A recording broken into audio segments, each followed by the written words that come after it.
João Dúlios, ele falou aqui, ó, fala dos modelos de negócio IoT, onde não se cobra por hardware ou serviço, mas sim em percentual de economia ou ganho do cliente.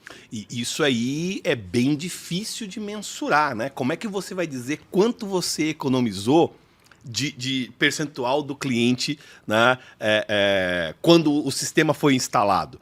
Você tem que ter um modelo de negócio bem azeitado para você conseguir medir mas isso. Vamos dar exemplos reais, tá? Eu conheço já empresas que fazem isso com telefonia. Com telefonia. Você tem um histórico de conta, e aí o cara fala assim, pô, eu vou, sei lá, você tem uma conta média nesse mês de tanto, nos últimos 3 anos, eu vou entrar, vou instalar uma solução aqui, alguma coisa, e vou economizar. Então você tem uma média para levar em base.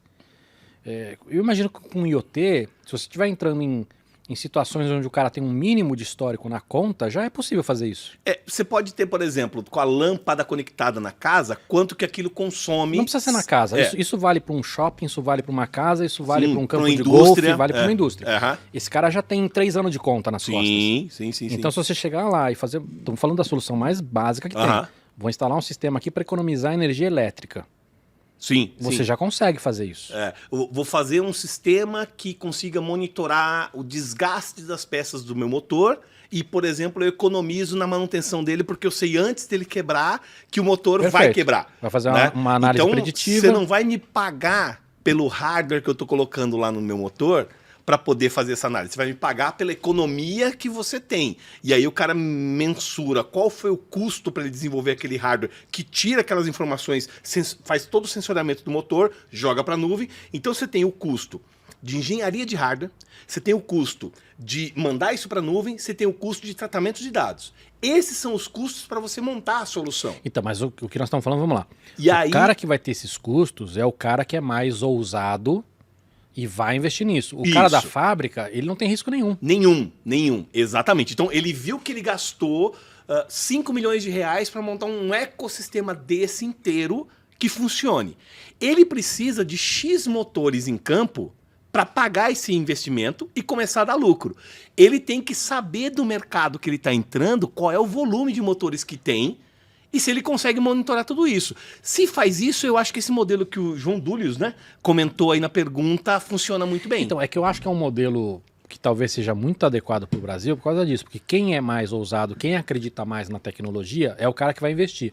O cara da fábrica, o cara do shopping, o cara do supermercado. O cara do supermercado, esse cara não tem risco nenhum. Fala assim, não, beleza, você entra aqui... O preço da sua gôndola é a mesma. Eu gasto em média Y, se você me economizar, nós vamos fatiar isso aqui X e Y, entendeu?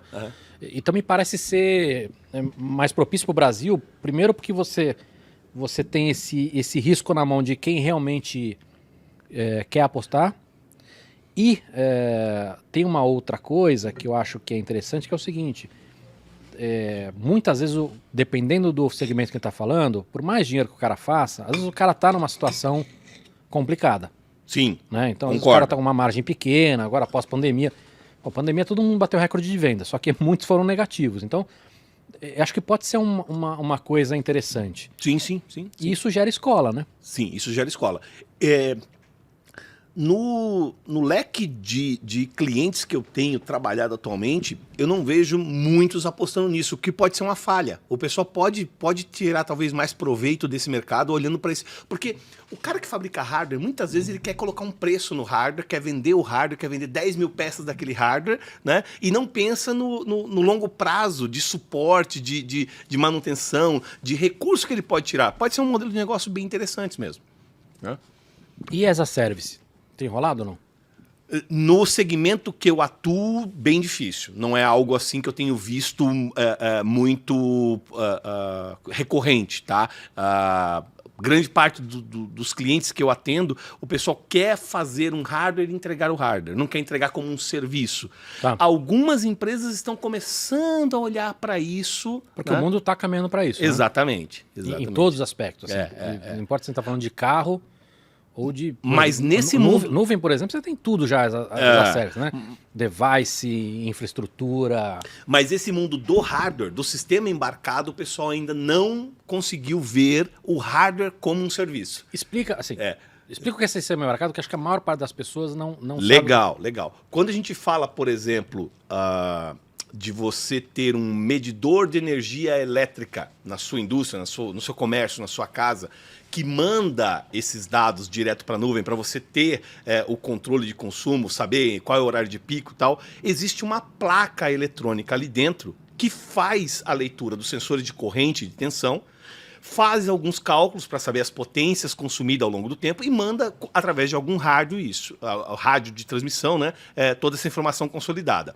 O sistema embarcado é esse conjunto de componentes eletrônicos que estão nessa placa e que mandam essas informações para algum lugar. O engenheiro de sistemas embarcados, o cara que é projetista, ele vai conhecer de toda desse arcabouço de elementos que existem aí para poder colocar nessas placas e fazer funcionar. Mas isso serve não apenas para o medidor, isso serve para o veículo, para o carro, para o avião, para a prensa eletrônica, para qualquer coisa que tenha alguma eletrônica funcionando, tem alguém de sistema embarcado trabalhando nisso, né? Edge Computing. Edge Computing. Eu vi um relatório do IDC que apontou que em 2022... aqui no Brasil a gente já tem, sei lá, 17%, 18% já está rolando na borda. Sim. Explica o que é borda antes, para quem não sabe, e eu quero que você comente para ver se a sua experiência está batendo com isso. Está batendo bastante. O que acontece? Vamos voltar lá naquele começo do agro. O cara pega, enfim, um sensor na terra para tirar aquele monte de informação. Tá? Ele pode querer transmitir esse monte de dados que o sensor mandou direto para a nuvem. Isso é a estratégia mais incorreta que ele pode fazer, porque ele vai ter que ter um link de rádio pesado com uma grande banda que não existe lá no campo. O que ele faz então?